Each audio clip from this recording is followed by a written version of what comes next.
देश की जनता ने रिसेंटली अपडेट के सियोटर सर्वे में कर दिया बड़ा खुलासा, जिसे देख उड़ जाएंगी इंडिया गठबंधन की नींद। दोस्तों स्वागत है आपका आज के इस ताजा बेहतरीन ओपिनियन पोल में। आज हम बात करेंगे उत्तरी भारत के 11 राज्यों के 237 लोकसभा सीटों की। आज हम देखेंगे उत्तरी भारत के 11 राज्यों के 237 लोकसभा सीटों में से किस पार्टी को कितनी सीटें मिलती है तथा अब की बार देश के लोकसभा के चुनाव में कौन सी पार्टी बाजी मार सकती है। दोस्तों अगर आपने अभी तक हमारे इस चैनल को सब्सक्राइब नहीं किया है तो चैनल को सब्सक्राइब कर दें और वीडियो में अंत तक बने रहे। तो चलिए दोस्तों आज के इस ताजा बेहतरीन ओपिनियन पोल को हम शुरू करते हैं। सबसे पहले हम बात करेंगे उत्तर प्रदेश की। तो उत्तर प्रदेश में दोस्तों लोकसभा की कुल 80 सीटें हैं। यहां पे इंडिया गठबंधन के खाते में 60 सीटें जा सकती है। वही इंडिया गठबंधन को 16 सीटें मिल सकती है। वही अदर पार्टी में बीएसपी को 4 सीटें मिल सकती है। दोस्तों अब हम बात करेंगे बिहार की। तो बिहार में दोस्तों लोकसभा की कुल 40 सीटें हैं। यहां पे इंडिया गठबंधन के खाते में 14 सीटें जा सकती है। वही इंडिया गठबंधन को 25 सीटें मिल सकती है।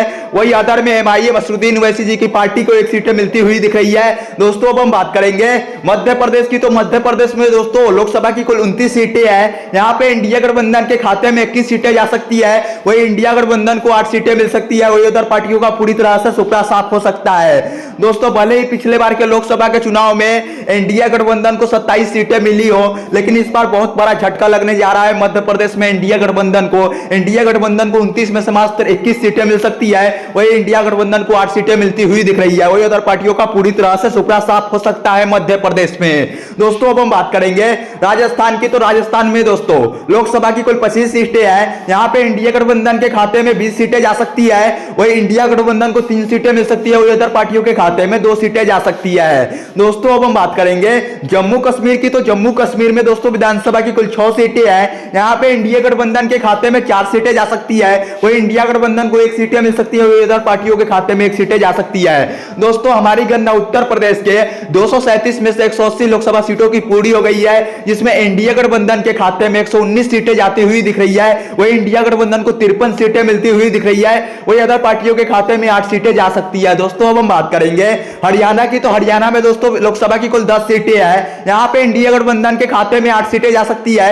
वही इंडिया गठबंधन को 2 सीटें मिल सकती है। वही अदर पार्टियों का पूरी तरह से सुपड़ा साफ हो सकता है। तो अब हम बात करेंगे उत्तराखंड की। तो उत्तराखंड में दोस्तों लोकसभा की कुल 5 सीटें हैं। यहां पे 5 की 5 सीटें इंडिया गठबंधन के खाते में जा सकती है। वही इंडिया गठबंधन और अदर पार्टियों का पूरी तरह से सुपड़ा साफ हो सकता है। दोस्तों बता दें कि पिछले बार के लोकसभा के चुनाव में भी उत्तराखंड की 5 लोकसभा की सीटें इंडिया गठबंधन के खाते में गई थी और इस बार के भी लोकसभा के चुनाव में 5 की 5 सीटें इंडिया गठबंधन के खाते में जा सकती है।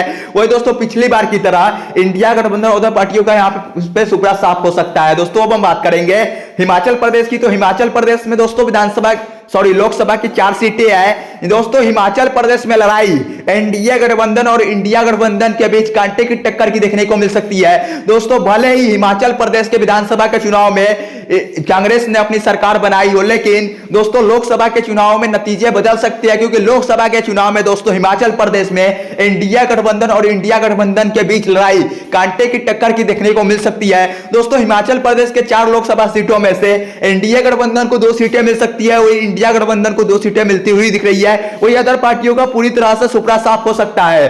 दोस्तों हमारी गणना उत्तर भारत के 237 में से 199 लोकसभा सीटों की पूरी हो गई है, जिसमें इंडिया गठबंधन के खाते में 134 सीटें जाती हुई दिख रही है। वही इंडिया गठबंधन को 57 सीटें मिलती हुई दिख रही है। वही अदर पार्टियों के खाते में 8 सीटें जाती हुई दिख रही है। दोस्तों अब हम बात करेंगे छत्तीसगढ़ की। तो छत्तीसगढ़ में दोस्तों लोकसभा की कुल 11 सीटें हैं। दोस्तों यहां पे इंडिया गठबंधन के खाते में 6 सीटें जा सकती है। वही इंडिया गठबंधन को 5 सीटें मिल सकती है। वही अदर पार्टियों का पूरी तरह से सुपड़ा साफ हो सकता है। दोस्तों छत्तीसगढ़ में भी इस बार इंडिया गठबंधन को बहुत कड़ा झटका लगने जा रहा है, क्योंकि छत्तीसगढ़ में पिछले बार के लोकसभा के चुनाव के मुकाबले इस बार के लोकसभा के चुनाव में इंडिया गठबंधन को बहुत कम सीटें मिल रही है। वही दोस्तों इंडिया गठबंधन को काफी ज्यादा फायदा होते हुए दिख रहा है। बात करेंगे झारखंड की। तो झारखंड में दोस्तों लोकसभा की कुल 14 सीटें हैं। दोस्तों यहां पे इंडिया गठबंधन के खाते में 6 सीटें जा सकती है।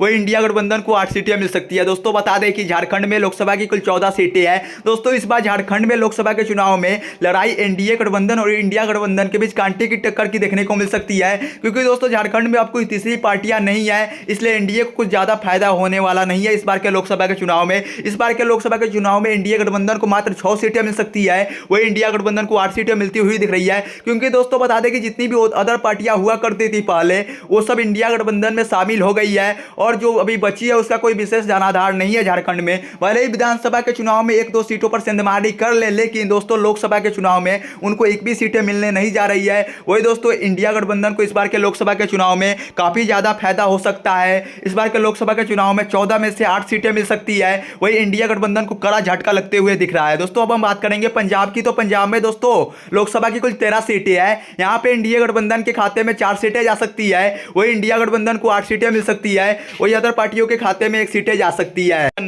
उत्तरी भारत के 11 राज्यों के 237 लोकसभा सीटों की थी, जो पूरी हो गई है। दोस्तों 11 राज्यों के 237 लोकसभा सीटों में से इंडिया गठबंधन के खाते में 150 सीटें जाती हुई दिख रही है, वही इंडिया गठबंधन को 78 सीटें मिलती हुई दिख रही है, वही अदर पार्टियों के खाते में 9 सीटें जाती हुई दिख रही है। दोस्तों उत्तरी भारत के 237 लोकसभा सीटों में इंडिया गठबंधन को सबसे ज्यादा सीटें मिलती हुई दिख रही है, वही दोस्तों इंडिया गठबंधन को बहुत कड़ा झटका लगते हुए दिख रहा है उत्तरी भारत। दोस्तों इस बीच आपकी राय क्या है? देश में किसकी बनेगी सरकार, कौन बनेगा देश का प्रधानमंत्री? कमेंट बॉक्स में अपनी राय अवश्य रखें। दोस्तों हमारा अगला वीडियो देश के सभी 543 लोकसभा सीटों के ऊपर होगा। दोस्तों अगर आपने अभी तक हमारे इस चैनल को सब्सक्राइब नहीं किया है तो चैनल को सब्सक्राइब कर दें, और इस वीडियो को अपने दोस्तों साथियों में शेयर करना ना भूलें। ठीक है दोस्तों, फिर मिलेंगे आपसे अगले वीडियो में, तब तक के लिए आप अपना ख्याल रखना। टेक केयर दोस्तों।